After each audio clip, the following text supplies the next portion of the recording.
Hitler is not the deadliest leader in history. Four leaders who alone killed 190 million people. It can be said that the 20th century is one of the most criminal centuries on an unprecedented scale. It is the century of the two world wars, the Holocaust, and the rise of Nazism and Fascism. Before that, several dictatorial rulers left their marks by taking the lives of millions of people through slaughter and killing, engraving their names in history alongside the blood of their victims. A group of dictatorial leaders, such as Genghis Khan, Adolf Hitler, and Joseph Stalin, compete for the list of the most deadly rulers in history. Below are the victim numbers of dictatorial leaders who killed millions of people, ranked from the least deadly to the most deadly. 4. Adolf Hitler. His reputation is worse than his actual crimes. Most of you may think the answer is the Nazi leader Adolf Hitler or the Soviet dictator Joseph Stalin, as their eras saw the deaths of millions as a direct result of their policies. However, the death toll attributed to Hitler does not exceed 17 million, though some consider it to have reached 27 million, divided as follows: 15 million Soviets, 6 million Jews in the Holocaust, along with 6 million Germans killed in Germany's wars. Other references indicate that the Nazi policy of exterminating Jews and other groups led to the deaths of no more than 11 million people. However, the total death toll from the war itself far exceeds this number. During the first 3 years of World War II, Hitler had controlled most of the European continent, except for Britain, and occupied a third of the Soviet Union's territory. The Soviets were his greatest victims until they defeated him in the Battle of Stalingrad, which lasted for months and subsequently led them to enter Berlin. 3. Joseph Stalin. 1,830 victims per day. Hitler is often regarded as the greatest dictator who posed a significant threat to humanity in the 20th century. However, when comparing the number of victims between Hitler and Stalin, Stalin far surpasses his counterpart Hitler by a wide margin. The numbers vary from one historian to another when it comes to Stalin, but several historians, referred to as moderates, estimate that he killed about 40 million people during his 30 years of rule. With a simple calculation based on the above figures, 2 million people were killed each year under Stalin's rule, or 40,000 every week. At the very least, even if we consider that he killed only 20 million, as some references suggest, his daily death toll would still amount to 1,830 victims. These millions did not die during World War II alone. There were also ethnic cleansing operations that lasted for long periods and almost continuously, in addition to forced expulsions and deportations. Moreover, there were labor camps in Siberia to which Stalin sent his opponents, where they would die within days. In 1937, Stalin announced the anti-terrorism law, which stipulated the death penalty for anyone proven guilty of terrorism. This law also claimed millions of lives, especially as it prohibited the accused from having defense lawyers.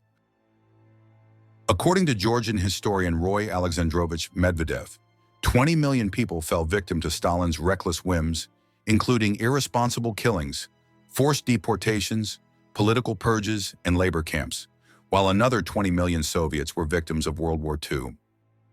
However, Russian writer Alexander Solzhenitsyn, for instance, suggests that Stalin's death toll actually reaches 60 million. Yet most academic and historian estimates range between 30 and 40 million victims.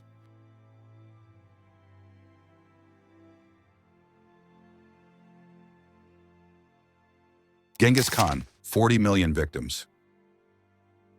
Mao Zedong may have killed the largest number of people in history, but there are other leaders with similar numbers, including Genghis Khan.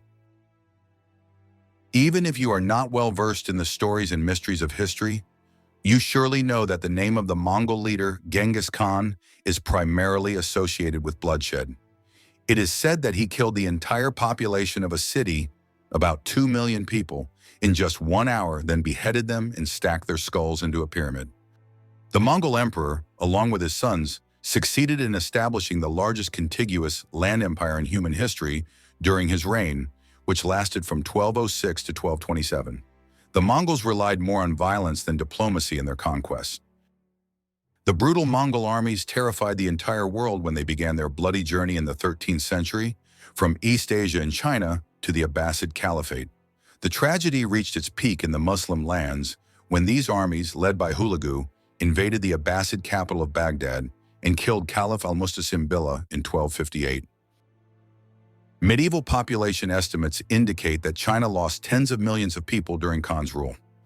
According to the American website ATI, Genghis Khan's Mongol forces wiped out 11% of the world's population at the time. While it is difficult to determine the exact death toll under his rule, historians estimate that around 40 million people died within his expanding empire.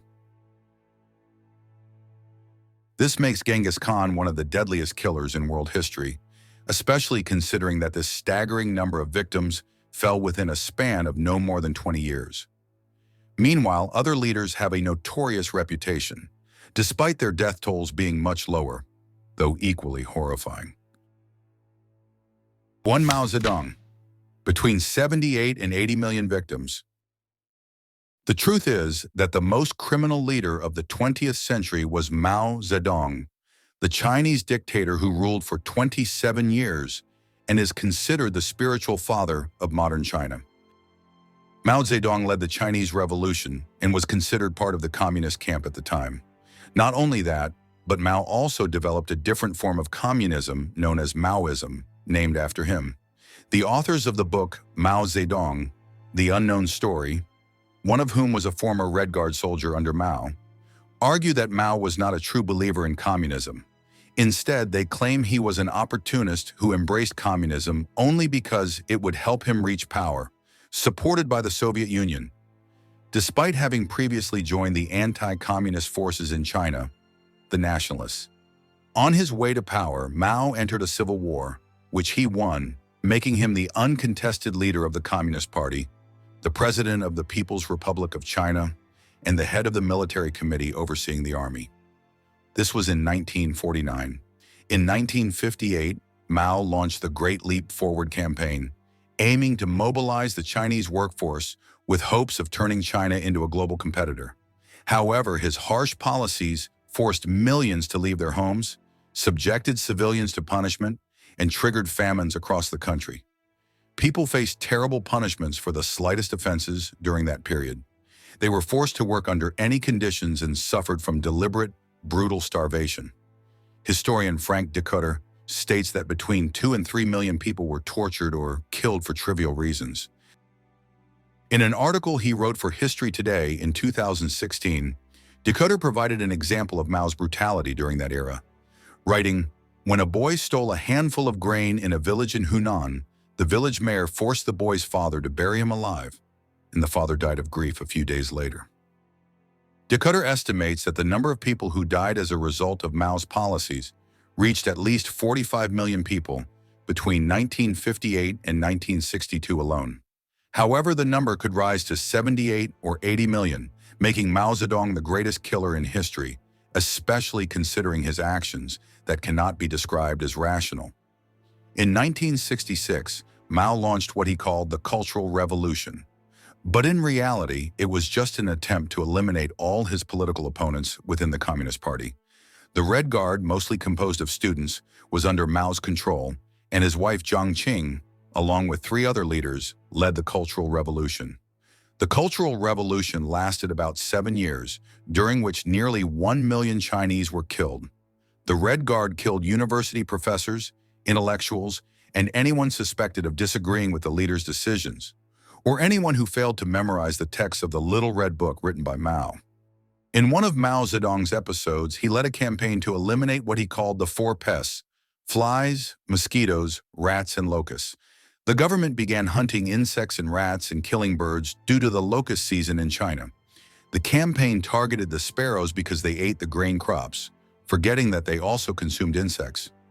Mao's campaign led to a famine that resulted in the deaths of 20 million Chinese, before the government was eventually forced to stop the campaign against the sparrows.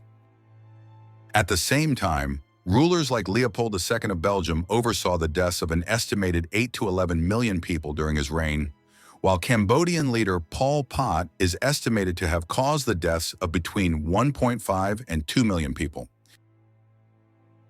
In your opinion, who killed the largest number of people in history? Share your thoughts with us in the comments.